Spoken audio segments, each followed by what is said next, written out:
Hello viewers, आप सबका स्वागत है फिनिक्स भी लीगल चैनल में। तो आज का जो वीडियो है ये हम बात करेंगे भारतीय न्याय संहिता के बारे में, जो आईपीसी को रिप्लेस कर चुका है। ऑलरेडी ये फंक्शन में आ चुका है 1 जुलाई से। तो इस वीडियो में हम सिर्फ वो नए सेक्शंस की बात करेंगे जो आए हैं इस भारतीय न्याय संहिता में, क्योंकि 90% तो आईपीसी को इस पर डाला गया है, आईपीसी ही है इसमें। ऑब्वियसली सेक्शंस के नंबर्स चेंज हो गए हैं, बट इसमें कुछ नई चीज़ें भी डाली गई हैं, थोड़ी नहीं बहुत सारी नई चीज़ें डाली गई। तो हम सिर्फ उस नई चीज़ों पे ही कंसंट्रेट करेंगे, उन सेक्शंस के बारे में हम बात करेंगे और क्या है वो हम बात करेंगे। वीडियो को स्टार्ट करने से पहले मैं ये बोलना चाहूँगी कि जिस किसी को भी कोई कोर्ट का फॉर्मेट चाहिए होता है, आप हमारा जो वेबसाइट है फिनिक्स भी लीगल, उस पर जाकर ले सकते हैं। वहाँ ना खाली कोर्ट का फॉर्मेट्स के बारे में या कोई भी तरह का एग्रीमेंट्स या किसी भी तरह का लीगल डॉक्यूमेंट्स होता है, सिर्फ फॉर्मेट ही नहीं मिलता है, हम साथ में उसका पूरा डिस्क्रिप्शन में भी दिया जाता है कि उसको कैसे यूज़ करना है, कौन से लॉ से वो कनेक्टेड होता है और उसके क्या इम्प्लीकेशंस होते हैं। तो एक बहुत ही डिटेल गाइड की तरह भी वो काम करता है। तो चलिए वीडियो पे आते हैं, हम स्टार्ट करते हैं Bharatiya Nyaya Sanhita, what's new in this. Okay, तो चलिए खासकर ये जो वीडियो होने वाला है ये लॉयर्स के लिए होने वाला है, और खासकर वो लॉ स्टूडेंट्स के लिए जो ऑलरेडी आईपीसी और सीआरपीसी पढ़ गए और अभी दोबारा उनको पढ़ना पड़ेगा। तो to avoid that kind of time consuming thing, आप ये वीडियो भी देख सकते हैं। तो सबसे पहले जो नाम का जो रिप्लेसमेंट हुआ है, भारतीय इंडियन पिनल कोड था, वो रिप्लेस होकर भारतीय न्याय संहिता आ गया है। यहाँ पे सबसे अच्छी बात ये हुई है कि अगर हम जब आईपीसी की हम देखते हैं तो आईपीसी बहुत ही स्कैटर्ड रहता था। इतना भी स्कैटर्ड नहीं था, लेकिन हाँ स्कैटर्ड था। जैसे कि अगर हम मेंटेनेंस की बात करें, उसमें भी औरतें और बच्चों की बात हो रही है, और जो क्राइम्स अगेंस्ट वुमेन होते हैं वो भी होते हैं। लेकिन इसमें जो भारतीय न्याय संहिता बीएनएस जो है, उसमें सारी चीज़ों को एक ही जगह पर डाला गया, चैप्टर वाइज किया गया है। चैप्टर वाइज आईपीसी भी था, लेकिन इसका जो चैप्टर वाइज है ये लाइक अगर वुमेन्स एंड चिल्ड्रन की बात करें तो एवरीथिंग रिलेटेड टू मेंटेनेंस और रिलेटेड टू द क्राइम सबको एक ही जगह पे डाला गया है। Not only this is just an example, बहुत सारी अलग चीज़ की भी हम बात करें तो उसका कैटेगराइजेशन इसे बहुत ब्यूटीफुली किया गया है। This is a very good one. Third चीज़ इसके बारे में हम बोलते हैं कि ये as I said the categorisation of the human body को लेकर बहुत सारे ऑफेंसेस थे। तो मर्डर का कहीं और जाता था और मारपीट का अलग कहीं पे जा रहा था, जो दो ऑल सब चीज़ एक ह्यूमन बॉडी से कनेक्टेड होते थे। यहाँ पे सबको एक ही चीज़ में डाला गया है। चैप्टर्स अगर चैप्टर 3 है या अगर चैप्टर 5 की अगर हम बात करें तो वो ह्यूमन बॉडी के बारे में बताते हैं। All the offences related to human body उसी चैप्टर पर आ जाते हैं। तो categorisation chapterisation is beautifully done in this. तो ये रहा इसमें। हमारे आईपीसी जो था उसमें कुछ चीज़ें कवर्ड नहीं थी, जैसे कि कुछ ऑफेंसेस के बारे में कहीं पे भी ठीक से बताया नहीं गया था, लाइक अटेम्प्ट, अबेटमेंट, कॉन्स्पिरेसी जो था, इस चीज़ें नहीं थी। यहाँ पे चैप्टर 4 जो है वो इन सारी चीज़ों के बारे में बहुत क्लियरली करता है। तो ये एक नई चीज़ इसमें आई है, वो है अटेम्प्ट, अबेटमेंट एंड कॉन्स्पिरेसी को अच्छी तरीके से यहाँ पर बताया गया है चैप्टर 4 में। इसके बाद में आ जाते हैं जो और एक जो एकदम न्यू चीज़ इंट्रोड्यूस करी है, जो फॉरेन कंट्री से बहुत ज़्यादा होती थी और इंडिया में उसको अप्रोच उसको लिया गया, अडॉप्ट किया गया, मैं बोलूँगी, और वो है कम्युनिटी सर्विस का। इसके बारे में आपने बहुत सुना होगा। कम्युनिटी सर्विस को डाला गया है, ये कौन से सेक्शन में डाला गया है? सेक्शन 4 में डाला गया है। और ये 6 पेटी ऑफेंसेस, मतलब जो छोटे छोटे ऑफेंसेस उसके लिए डाला गया। कौन कौन से छोटे छोटे ऑफेंसेस है? सबसे पहला है जो non appearance in response to proclamation. Proclamation issue है। प्रोक्लेमेशन क्या होता है? जब कोर्ट से एक ऑर्डर इशू हो जाता है कि आपको प्रेजेंट होना है कोर्ट में, कोई मुजरिम भाग गया होता है और वो आता नहीं है तो प्रोक्लेमेशन इशू होता है, या कोई प्रॉपर्टी अटैच होगी तब भी प्रोक्लेमेशन इशू होता है, और वो कोर्ट पे अपेयर नहीं कर रहा है। तो उस क्षेत्र में अगर आपने अपेयर नहीं किया है तो कम्युनिटी सर्विस आपको मिल रहा है। Attempt to commit suicide to compel और restrain exercise of lawful power of public servant. बहुत बार होता है प्रोटेस्ट होता है, प्रोटेस्ट पे कोई ना कोई आदमी बोलता है कि मैं तो सुसाइड कर लूँगा, मैं अपने आप को आग लगा, अटेम्प्ट कर रहा होता है। तो ये भी पेटी ऑफेंसेस के कैटेगरी में डाला गया, और यहाँ पे ये करते हुए अगर आप पकड़े गए तो आपको कम्युनिटी सर्विस मिलेगा। पेटी थेफ्ट को जो थेफ्ट का जो डेफिनेशन है वहाँ पे ही बताया गया है, लेकिन बहुत छोटा एक अमाउंट है, उस पर अगर होता है तो वो कम्युनिटी सर्विस में जाता है। Misconduct in public by drunken person और डिफेमेशन, यहाँ पे डिफेमेशन आया है जो पेटी ऑफेंसेस में डाला गया है। या यस, कुछ चीज़ें थोड़ा सा ये होती है, लेकिन हाँ मिसकंडक्ट इन पब्लिक, जो शराब पी के तब इनऑर्डरली बिहेवियर करते हैं, पहले तो उसमें उनको डाल दिया जाता था ना, पनिशमेंट होती थी। अभी इसमें पनिशमेंट नहीं है, आपको कम्युनिटी सर्विस मिलेगी। और डिफामेशन अगर आप कर रहे हो तो भी इसमें कम्युनिटी सर्विस की गुंजाइश है। लेकिन याद रखिए डिफेमेशन सिविल एंड क्रिमिनल दोनों होता है।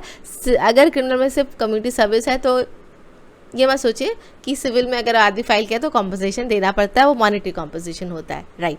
सो अब हम आते हैं दूसरे इस पे जो रीज़न जो डाला गया है इन कम्युनिटी सर्विस का वो है कि एक रिफॉर्मेटिव अप्रोच है। कुछ क्राइम इतने छोटे होते हैं कि वो देखें, अगर हम सारी क्राइम्स के बारे में बात करें तो कहीं ना कहीं आदमी वो तब कर देता है, वो बहुत कच्चा उम्र का, कच्चा एज का भी होता है, गलत संगत में भी आ गया है, अच्छी फैमिली का होता है लेकिन गलत संगत पे आ गया, कुछ ऐसे सर्कमस्टांसेस हो गए जब वो कर दिया, लेकिन वो पर्सन अच्छा था, तो एक रिफॉर्मेटिव अप्रोच के लिए लिया गया है, which is a very welcoming approach. Okay, अब हम आ जाते हैं अबेटमेंट। अबेटमेंट में एक नया चीज़ इसमें डाला गया है, abetment of an offence committed in India by a person outside India has also now been made an offence under section 48 of BNS।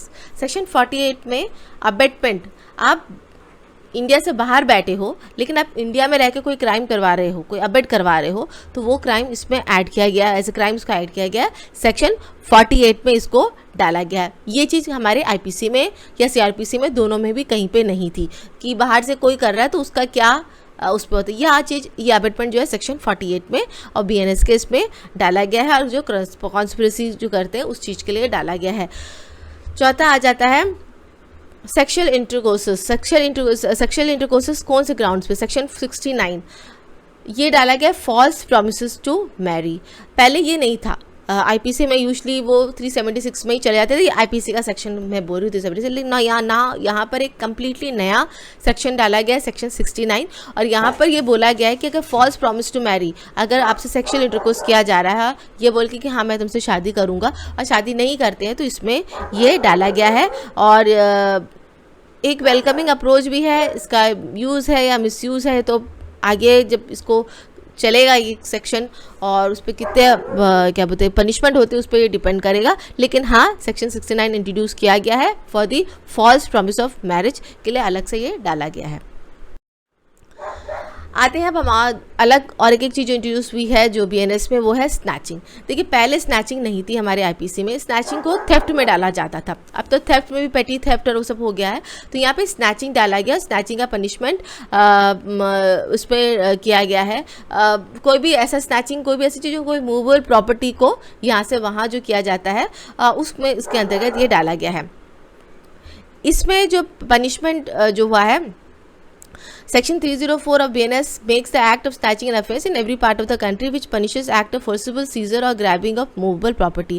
ये जो सेक्शन है हमारे BNS में कौन सी है? सेक्शन 304 में डाला गया है, ठीक है। स्नैचिंग एक नया सेक्शन इंट्रोड्यूस हुआ है।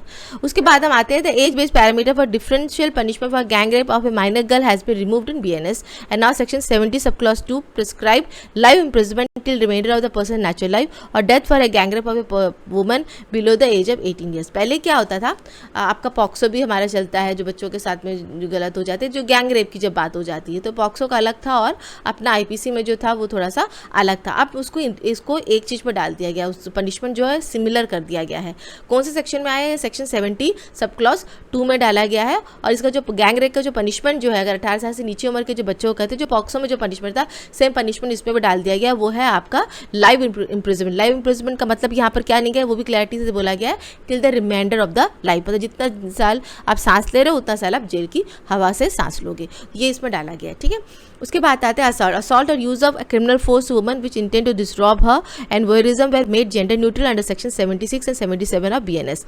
अब देख वॉयरिज्म का एक था और साथ ही साथ में जो इज्जत किसी भी औरत की इज्जत है, ये जो सेक्शन थे ये सिर्फ औरतों के लिए पहले यूज़ होती थी, अब ये चीज़ को जेंडर न्यूट्रल कर दिया गया, जो चीज़ है वेरी वेलकमिंग अप्रोच। ऐसा नहीं है कि लड़कों के साथ नहीं होता, लड़कों के साथ भी होता है, तो ये जेंडर न्यूट्रल कर दिया है। कौन से सेक्शन में डाला गया? सेक्शन 76 और 77 और बीएनएस में डाला गया है। The act of hiring, employing or engaging a child to commit an offence is made a punishable offence under section 95 BNS which entails punishment of imprisonment of minimum 7 years। अगर आप कोई बच्चे को लेते हो, ये जुनाइल जस्टिस एक्ट के तर्ज पे कहीं ना कहीं डाला गया है कि जुनाइल जस्टिस एक्ट पे रहता था कि बहुत बच्चों को क्राइम के लिए यूज़ किया जाता था और क्योंकि बच्चे होते तो जुनाइल जस्टिस में वो बच जाते थे ना, इसमें डाला गया कि तो उनका क्या, जो वो बच्चों को हायर करते उसके बारे में हमारा लॉ बहुत ही साइलेंट था, एक बहुत ही ग्रे एरिया था कि कौन थे वो लोग। अब उनके लिए स्पेसिफिक सेक्शन आ गया है सेक्शन 95 बीएनएस में, जिसमें बोला गया कि अगर आप बच्चों को हायर कर रहे हो कुछ क्राइम करने के लिए तो आपको इसमें मिनिमम 7 साल की सजा होगी ही होगी, which is a very good one. अब हम आ जाते हैं आगे के सेक्शंस पे। ये बात कर रहे हैं तो a provision has been inserted to address the rising vehicular cases of hit and run which has been made a punishable offence under section 106(2) of BNS. देखिए हमारा जो आईपीसी था उसमें जो पनिशमेंट होता था 227, जो व्हीकुलर गाड़ी से जो मार के जो एक्सीडेंट होता था वो यूजुअली 227 के तहत में आ जाता था आईपीसी में, और उसका जो पनिशमेंट था मुश्किल से 3 साल के करीब ही होता था। ना यहाँ पे 106 सब क्लॉज 2 जो है बीएनएस में डाला गया है, और इसमें बोला गया है whoever causes death of any person by doing any rash or negligent act and escape from the scene of incident without disclosing the incident to a police officer or magistrate shall be punishable with imprisonment for either description of a term which may extend to 10 years and with fine। यहाँ पे अगर आपने accident कर दिया, accident करके आपने किसी को इन्फॉर्म नहीं किया और वहाँ से आप भाग गए, हिट एंड रन मारे और भाग गए, तो 10 साल की पनिशमेंट यहाँ पे होगी ही होगी। पहले क्या था 227 में वो रैश नेग्लिजेंट उसमें आ जाता था, और उससे पनिशमेंट अगर आप किसी की मौत भी हो गई तो वो कल्पेबल होमोसाइड की कैटेगरी पे वो आ जाता था, और उसमें सिर्फ 3 साल की सजा होती थी, उससे ज़्यादा नहीं हो पाती थी। तो ये चीज़ यहाँ पे वेलकमिंग अप्रोच किया गया है। I am not wrong, if I am wrong kindly correct मी। हाँ, उसमें वो 227 में पनिशमेंट का स्कोप 3 साल तक ही रहता था, और जो अगर किसी ने एक्सीडेंट से डेथ हो जाती तो उसका पनिशमेंट भी कोई बहुत ज़्यादा खास रहता नहीं था। तो टैकल ऑर्गेनाइज क्राइम, अब नया एक चीज़ उस पर और डाला गया बीएनएस में, वो है आपका ऑर्गेनाइज क्राइम। ऑर्गेनाइज क्राइम का जो वर्ड था ये कहीं पे भी हमारे आईपीसी पे नहीं डाला गया था। जो टेररिस्ट एक्ट थे, बहुत सारे अलग अलग लॉ है, स्पेशल लॉज जो है उस पर, जैसे यूएपीए लॉ हो गया और बहुत सा टाडा, ये सारे जो लॉज होते थे अलग से स्पेसिफिक लॉज होते थे। हमारे आईपीसी में उसके बारे में कहीं भी मेंशनिंग नहीं थी ना। अभी हमारे जो बीएनएस है उसमें ये ऑर्गेनाइज क्राइम टेररिस्ट एक्ट का मेंशन किया गया है। कहाँ पे मेंशन किया गया है? सेक्शन 111 और 113 में मेंशन किया गया है, जहाँ पे attempt, abetment, conspiracy, organise crime, syndicate और टेररिस्ट ऑर्गेनाइजेशन, हार्बरिंग और concealing any person committed any organise crime और टेररिस्ट एक्ट, ये सारी चीज़ें इसमें डाली गई है, और ये सेक्शन 111 से लेके 113 तक में है। अब बहुत सारे जो स्टेट्स लॉज वगैरह जो आते थे, अलग अलग स्टेट्स का अपना अलग अलग भी होता था, वो सबको इसी डोमेन के अंदर में डाल दिया गया है। लेकिन ये है कि जो 111 से 113 का जो सेक्शन है, जो यूएपीए की जो लॉ है, जो बहुत ही स्ट्रिंजेंट लॉ होते हैं, उसके तर्ज पे ही इसको बनाया गया है। और इस केस के जो ऑफेंस है, उसका इन्वेस्टिगेशन ऑफिसर कौन होगा? इसके इन्वेस्टिगेशन ऑफिसर एसपी के रैंक का बंदा ही हो सकता है, उससे बिलो रैंक का बंदा नहीं होगा। तो एक सीरियस ऑफेंस के कैटेगरीज में ये है। वहाँ 111 से लेके 113 ऑर्गेनाइज क्राइम, टेररिस्ट एक्टिविटीज़ को लेकर अलग से सेक्शंस इसमें डाले गए हैं हमारे नए बीएनएस में। इसके बाद हम आ जाते हैं जैसे कि जहाँ पे ग्रीवियस हर्ट हो जाता है, आप किसी को मार दिया, मारने के बाद तो आदमी कॉमा चला गया। हमारे आईपीसी में उसके बारे में नहीं था, वो ग्रीवियस हर्ट को एक तरह से ही लिया जाता था, उस पर ज़्यादा से ज़्यादा 3 से 7 साल तक की सज़ा होती थी। अब उस चीज़ के एक अलग कैटेगरी बनाया गया है, जहाँ पे आप किसी को मार देते हो, वो बंदा कॉमा वगैरह में चले जाते हैं, परमानेंट डिसेबिलिटी उसको हो जाती है। तो 117 sub clause 3, 170 sub clause 3 BNS में इसको इंट्रोड्यूस किया गया है, और इसमें बहुत ही हायर पनिशमेंट डाला गया है, जो 10 साल तक की सज़ा इसमें डाली गई है, और रिमाइंडर ऑफ द लाइफ भी हो सकता है। 10 साल से लेकर रिमाइंडर ऑफ द लाइफ हो सकती है। सीरियस क्राइम की कैटेगरीज में डाल दिया गया। अगर मारपीट कर दिया गया है और वो पर्सन अगर वेजिटेबल स्टेट में चला गया है, या अनकॉन्शियस हो गया, मतलब कॉमा में चला गया है, परमानेंट डिसेबिलिटी उसको हो गई है। अब देखिए परमानेंट डिसेबिलिटी का डेफिनेशन आगे जब केसेस चलेंगे तो परमानेंट डिसेबिलिटीज में क्या क्या होंगे ये एक आएगा। देखिए बहुत सारे केस लॉस निकल के आएंगे कि क्या क्या चीज़ को परमानेंट डिसेबिलिटी कैटेगरी में डाला जाएगा। बट सी मुद्दे की बात अगर ऐसा आप कर देते हो तो अभी आपको जो पनिशमेंट जो मिलेगा इसमें वो है 7 साल से लेकर रिमाइंडर ऑफ लाइफ इम्प्रिजनमेंट हो सकता है। तो दिमाग को ठंडा रख के लड़ाई झगड़ा करने की ज़रूरत है। जो भी लड़ाई झगड़ा करना है वो मुंह से करे, हाथ से ना करे तो ज़्यादा बेहतर रहता है, क्योंकि अब पनिशमेंट बहुत ही तगड़ा हो गया है ना। मुंह से भी लड़ना नहीं चाहिए मेरे हिसाब से, बट येस अगर हो जाता है तो इस बात का ध्यान रखना चाहिए कि पनिशमेंट तगड़ा वाला मिलने वाला है, पहले के जैसा 3 से 7 साल वाला नहीं है। The offense relating to importation of a person from a foreign country has been made gender neutral to cover both boys and girls in section 141 of BNS। अब देखिए बहुत सारे बच्चों का ट्रैफिकिंग होता है, तो जो ट्रैफिकिंग का था हमेशा वहाँ पे ट्रैफिकिंग गर्ल्स वर्ड ही यूज़ होता था, अब उसको जेंडर न्यूट्रल कर दिया, अब बॉयज़ भी इसके अंदर पे आ गए हैं। तो बहुत बार लड़के रोते रहते थे कि कानून जो है हमारे देश का वो हमारे लिए कुछ है नहीं, सब चीज़ लड़कियों के लिए, सब कुछ लड़कियों के लिए। Welcome, BNS is welcoming you. और अब जेंडर न्यूट्रल कर दिया गया है चीज़ों को, जहाँ पे लड़के भी आ जाते हैं और लड़कियाँ भी आ जाती है, which is a very good and very welcoming approach given जो सोसाइटी जिस हिसाब से प्रोग्रेस कर रहा है। तो इसमें माइनर बॉयज़ और माइनर गर्ल्स दोनों ही आ जाते हैं।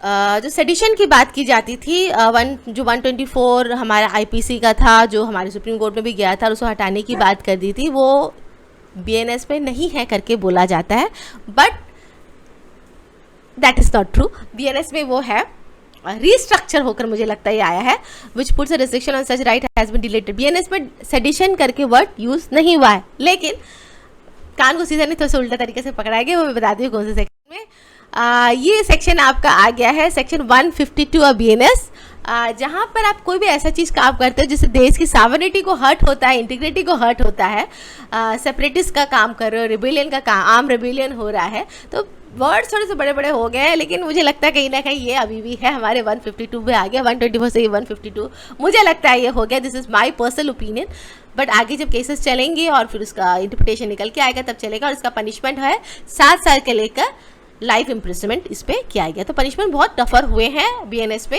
कंपैरेटिवली आईपीसी से अगर थोड़ा सा कंपेयर करते तो हाँ बीएनएस के जो पनिशमेंट है टफर है, थोड़े ज़्यादा है। The offense of attempt to commit suicide has been deleted in BNS. That brings the new law in with the Mental Health Act 2017. A new section 226 has been added in the BNS to punish those who attempt to commit suicide with the intent to compel a responsible.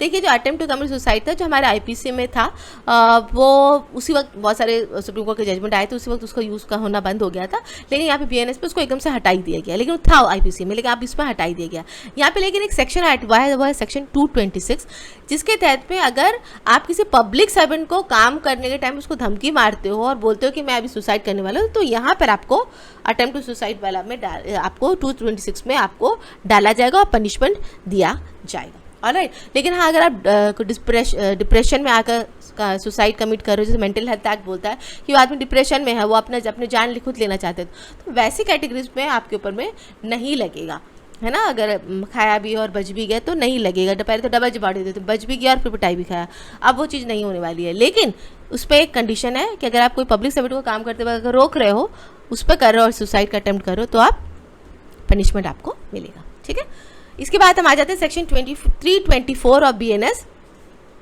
Loss or damages to any property, including the property of government or local authority, has been made punishable offence with imprisonment extendable to 1 year with fine or with both. ये उस चीज mischief का डाला गया section 324 इसमें, जो कहीं ना कहीं लड़ाई झगड़ा मतलब जहाँ पे हम अपोज करते हैं, है ना, या क्या मेरे मुँह में वर्ड नहीं आ रहा है, हम धरना जैसा टाइप करते हैं और वहाँ पे हम कुछ गवर्नमेंट की प्रॉपर्टी को हम नुकसान कर देते हैं, तो इसमें आप पनिशमेंट डाल दिया गया, 6 महीना या विथ फाइन की पनिशमेंट होगी। ठीक है, उसमें भी अमाउंट डाला गया है कि कितना का अमाउंट है, अगर 20,000 से ज़्यादा का है, 20 से 1 लाख का है, तो इसका पनिशमेंट 5 साल तक हो सकता है ना। अब मुझे तो समझ में आता है कोई भी बस 20,000 से कम की आती होगी, सभी बस 5 लाख से ऊपर ही जाती होगी, तो ऑब्वियसली उससे पनिशमेंट भी 5 साल से ऊपर की कर दी गई। एक तरह से प्रिवेंटिव अप्रोच डाला गया कि आप करो मत ये काम, अगर आप करोगे तो अगर प्रॉपर्टी का वैल्यू ज़्यादा है तो आपको ज़्यादा पनिशमेंट मिलेगा, अगर कम है तो आपको कम पनिशमेंट मिलेगा। ऑलराइट, इसके बाद है लिंचिंग, जो मॉब लिंचिंग, जो आजकल बहुत हम देखते हैं, कोई गाय बैल को लेके जा रहा है तो उसको पकड़ के मॉब लिंचिंग कर दिया जाती है, उनको मार दिया जाता है। तो भारतीय आईपीसी में नहीं था, मॉब लिंचिंग के बारे में कोई वर्ड ही नहीं था। बीएनएस में मॉब लिंचिंग वर्ड यूज़ किया गया है, प्रॉपर सेक्शन डाला गया, सेक्शन 103 सब क्लॉज 2 में डाला गया, जिसमें अगर कोई भी 5 या 5 से ज़्यादा लोग किसी व्यक्ति का मॉब लिंचिंग करते हैं, जैसे उसे मार देते हैं, किस किस ग्राउंड पे, कोई भी बेचारा कोई दूसरे धर्म का है या कोई दूसरे कम्युनिटी का है, रेस के आधार पर या सेक्स के वजह से भी उसको मार रहे, कोई औरत को मार दिया, मतलब फॉर एग्जाम्पल उसने अपनी मर्जी से शादी कर रही है तो उसको उसके परिवार वाले उसको मार रहे हैं या वो लड़के को मार रहे हैं, तो ये मॉब लिंचिंग की कैटेगरी में ये आ जाता है और इसका पनिशमेंट अब 7 साल हो गया है और इसे मैंडेटरी इम्प्रिजनमेंट डाला गया है। तो मॉब लिंचिंग का भी मुझे लगता है आने वाले टाइम में सेक्शन 103 सब क्लॉज 2 है, इसका डेफिनेशन बहुत सारा कुछ निकल के क्लैरिटी में आएगा कि किस किस चीज़ पे ये आना है, क्योंकि बहुत सारे वर्ड्स डाले गए हैं पर उनका डेफिनेशन टाइम के साथ में क्लैरिटी लाएगा। अब हम आ जाते हैं ग्रीवियस एक्ट के बारे में। ये ग्रीवियस आपने किसी को भी उसके धर्म के नाम पे आपने किया, उसे कास्ट के नाम पे किया, उसे कम्युनिटी के नाम पे किया, तो ये 7 साल की सज़ा इसमें हो गई है, स्ट्रिंजेंट पनिशमेंट हो गया, नॉन वेलेबल ऑफेंस है। 106 of clause 1 causing death by rash and negligent act, the punishment has been increased from 2 years to 5 years imprisonment. However, medical petitioner punishment is, ये जो negligent की वजह से causing of death by rash and negligent act है, इसका punishment 2 साल से 5 साल किया गया है। लेकिन जो मेडिकल प्रैक्टिशनर है, क्योंकि मेडिकल प्रैक्टिशनर की वजह से भी लोगों की मौत हो जाती है अगर नेग्लिजेंट एक्ट किया, ठीक से ट्रीटमेंट नहीं दिया, तो उनके लिए सिर्फ 2 साल रखा गया है। ठीक है, अब आ जाता है the domain offence of theft has been expanded to include theft of vehicle, theft from vehicle, theft property, theft of idol और icon from any place of worship. Section तो अब आ जाए थेफ्ट की जो कैटेगरी है, इसको सेक्शन 305 में डाला गया। यहाँ पे कैटेगरी किया गया कि गाड़ी की चोरी हो रही है या मंदिर से मूर्ति की चोरी वगैरह हो गई है, अब इसका पनिशमेंट 7 साल कर दिया गया है। As I said earlier, BNS पे पनिशमेंट टफर्स हैं, ज़्यादा पनिशमेंट है, ताकि वो एक तरह का डिटरमेंट रहता है कि यार इसका इतना पनिशमेंट है तो मुझे ये क्राइम नहीं करना चाहिए। पर मुझे ऐसा लगता है कि मेरा पर्सनल ओपिनियन, ये उन लोगों के ऊपर में काम करेगा जो सीधे साधे लोग हैं, है ना, दिमाग गर्म होता है तो अपने आप को ठंडा करने की कोशिश करें। पर जो ऑलरेडी क्रिमिनल लोग होते हैं, that will not work for them, because they know कि कॉन्सिक्वेंस क्या है, उनको कोई फ़र्क नहीं पड़ता है। This is my opinion. Alright, तो ये आ गया आपका सेक्शन 303 सब क्लॉज 2 में आपका आ गया है व्हीकल थेफ्ट और इस सब चीज़ को डाला गया है। 305 इस सेक्शन थेफ्ट को डाला गया है, जिसमें 305 जो है पनिशमेंट है, जिसमें 7 साल की पनिशमेंट होती है।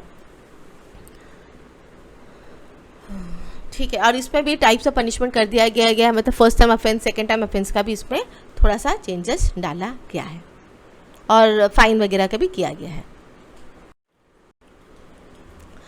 अब हम लास्ट पे आ जाते हैं। यहाँ पर जो डेफिनेशन है चाइल्ड और ट्रांसजेंडर का जो डेफिनेशन है वो सेक्शन 2 में डाला गया। पहले ट्रांसजेंडर नहीं था और चाइल्ड वर्ड भी नहीं था, चाइल्ड की जगह माइनर वर्ड यूज़ होता था, अब चाइल्ड वर्ड प्रॉपर यूज़ हो रहा है, चाइल्ड और ट्रांसजेंडर बोला गया है और इसको सेक्शन 2 में इसका डेफिनेशन डाला गया है।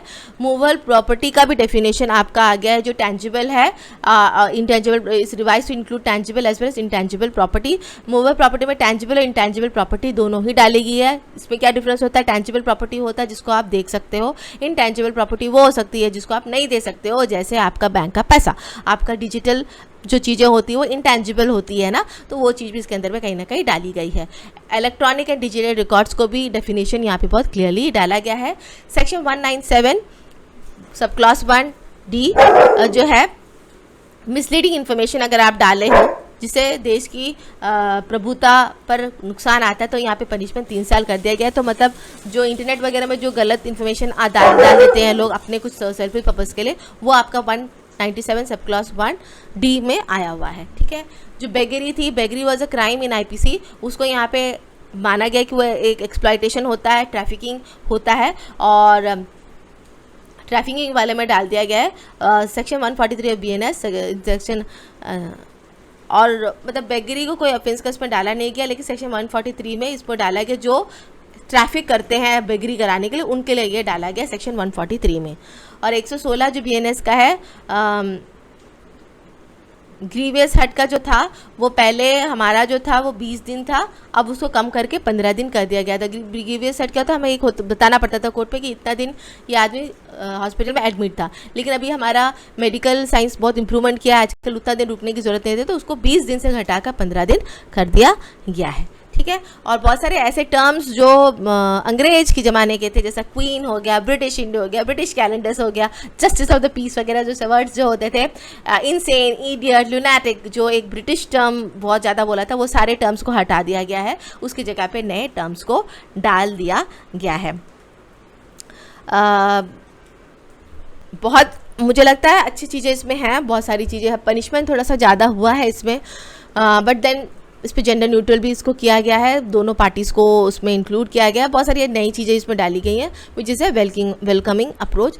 मैंने जब इसको पढ़ा तो मुझे लगा बहुत ही सही है, बट आगे जब इम्प्लीमेंटेशन जब होता है लॉ का, तब हमें देखना होता है कि उसका कितना यूज़ और कितना मिसयूज़ यहाँ पे होने वाला है। तो आई होप व्यूअर्स आपको आज का वीडियो अच्छा लगा है, थोड़ा सा लंबा है लेकिन क्या कर सकते हैं, चीज़ें बतानी होती है। Thank you so much for watching my video.